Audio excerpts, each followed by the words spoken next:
23 of March 1931 इसी date को क्रांतिकारी भगत सिंह, राजगुरु और सुखदेव को फांसी दी गई थी। इस शहादत ने पूरे देश को हिला दिया था। लेकिन एक सवाल आज भी लोगों के दिमाग में खटकती है कि क्या महात्मा गांधी उन्हें बचा सकते थे? अगर हाँ, तो क्यों नहीं बचाया? आज के इस वीडियो में जानेंगे। लेकिन वीडियो के शुरू होने से पहले आपको एक चीज़ क्लियर कर देता हूँ कि इस वीडियो में मैं आपको जो भी इन्फॉर्मेशन दूंगा वो ना तो व्हाट्सएप यूनिवर्सिटी से होगा, ना ही गूगल के एक सर्च से, बल्कि मैं आपको जो भी बताऊंगा वो सारे ऑथेंटिक सोर्सेज होंगे, जैसे ऑथेंटिक हिस्टोरियंस की books, government sites, trusted articles. मतलब मैंने कौन सी बात कहाँ बोली है वो आपको सब स्क्रीन पर दिखेगा। तो वीडियो को शुरू करते हैं।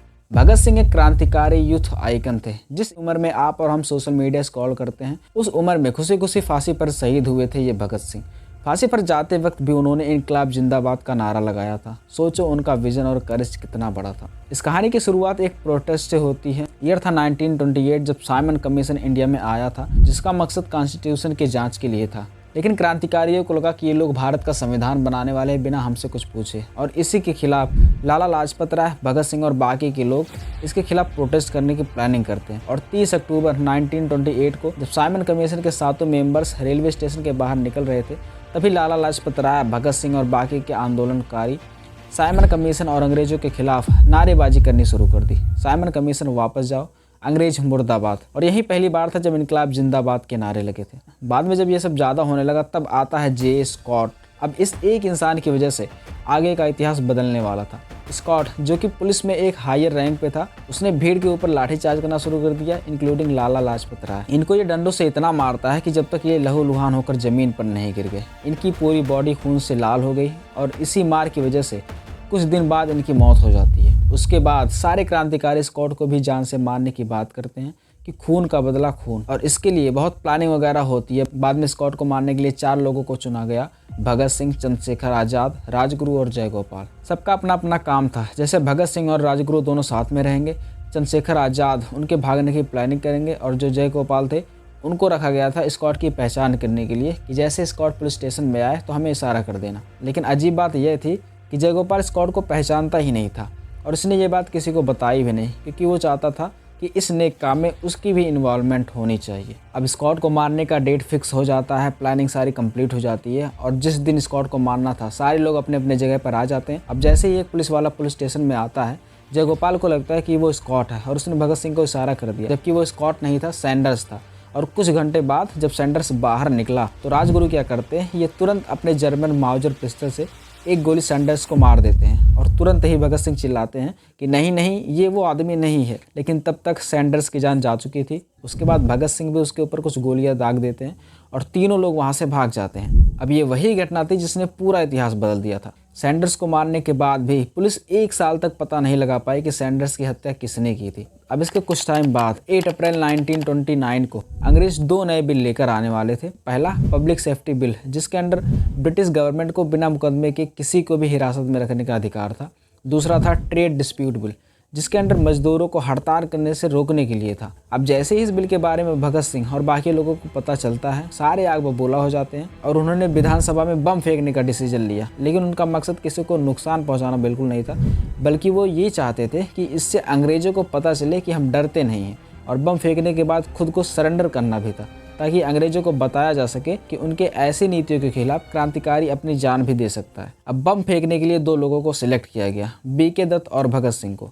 अब ये दोनों बिल के आने के 2 दिन पहले, यानी कि 6 अप्रैल 1929 को असेंबली हॉल गए ताकि पब्लिक गैलरी को देख सके और बम फेंकने की प्लानिंग कर सके। और 6 अप्रैल को ये लोग खाकी वर्दी में असेंबली हॉल में एंटर कर जाते हैं, और अंदर जैसे ही बम फेंका हर तरफ अफरा तफरी मच जाती है। सब लोग इधर से उधर भागने लगे, लेकिन भगत सिंह और बीके दत्त प्लान के अकॉर्डिंग वही खड़े रहते हैं और अपने पिस्टल भी निकाल कर रख देते हैं, जिससे उन्होंने सैंडर्स को मारा था, जबकि उनको पता था कि ये पिस्टल सैंडर्स मर्डर केस का सबसे बड़ा सबूत बनेगा। फिर भी वो अपनी गिरफ्तारी का इंतजार करते हैं ताकि कोर्ट के थ्रू वो अपनी बात ब्रिटिश गवर्नमेंट को बता सके। अब इन सब के बाद बीके दत्त और भगत सिंह अरेस्ट हो जाते हैं और उनका ट्रायल शुरू हो जाता है, और सैंडर्स मर्डर केस और विधानसभा में बम फेंकने के आरोप में भगत सिंह, सुखदेव और राजगुरु को 7 अक्टूबर 1930 को मौत की सजा सुनाई गई, और इनको 23 ऑफ मार्च 1931 को फांसी दी जानी थी।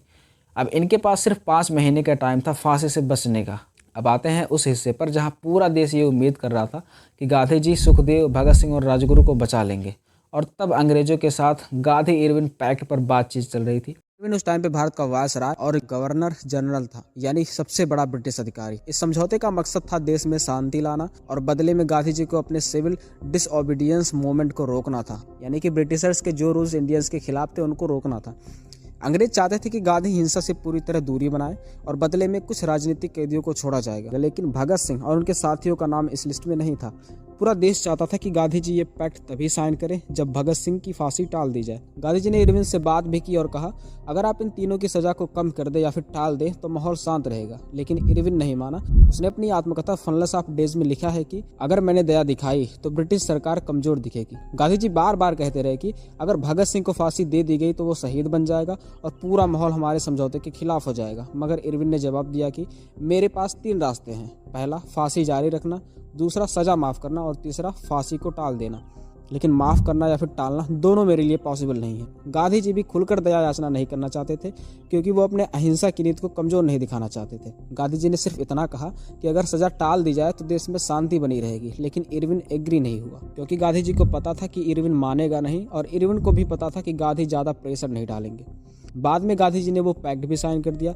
यही बात लोगों को बहुत बुरी लगी थी, लेकिन भगत सिंह चाहते थे कि उनको फांसी हो जिससे लोगों को उनकी क्रांतिकारी विचारधारा को बल मिले। भगत सिंह को ये भी पता था कि गांधी जी और अंग्रेजों के बीच हुए एग्रीमेंट से जनता में गुस्सा है और इसीलिए वो चाहते थे कि उनको ऐसे टाइम पे फांसी दी जाए जब कांग्रेस का ऐसे ही किसी समझौते पर पोल खुल रहा हो। असल में भगत सिंह कांग्रेस की नीतियों को पसंद नहीं करते थे क्योंकि कांग्रेस अक्सर अंग्रेजों के साथ समझौता कर लेती थी, जिससे लोगों में जो क्रांति और आजादी का जोश था वो ठंडा हो जाता था। अब इरविन जो था उसको पता था कि गांधी जी के अहिंसावादी क्रांति से निपटा जा सकता था, लेकिन भगत सिंह के हिंसक क्रांति से नहीं। भगत सिंह सैंडर्स के जैसे कईयों को निपटा सकते थे जिसका अंग्रेज अंदाजा भी नहीं लगा सकते थे। इसीलिए भगत सिंह और उनके साथियों को फांसी देने के लिए अंग्रेजों को बस एक वजह चाहिए था, क्योंकि उनको पता था अगर वो जिंदा रहे तो अंग्रेज नहीं बच पाएंगे। और फाइनली 23 मार्च को भगत सिंह, सुखदेव और राजगुरु ये तीनों क्रांतिकारी देश के लिए शहीद हो जाते हैं। लेकिन भले ही भगत सिंह को फांसी दे दी गई, लेकिन उनकी सोच आज भी जिंदा है कि देशभक्ति सिर्फ आज़ादी पाने की नहीं, उसे बनाए रखने की भी जिम्मेदारी है। वीडियो पसंद आया हो तो शेयर जरूर करना अपने दोस्तों को, और चैनल पर नए हो तो सब्सक्राइब जरूर कर लेना। मिलते हैं किसी और वीडियो के साथ।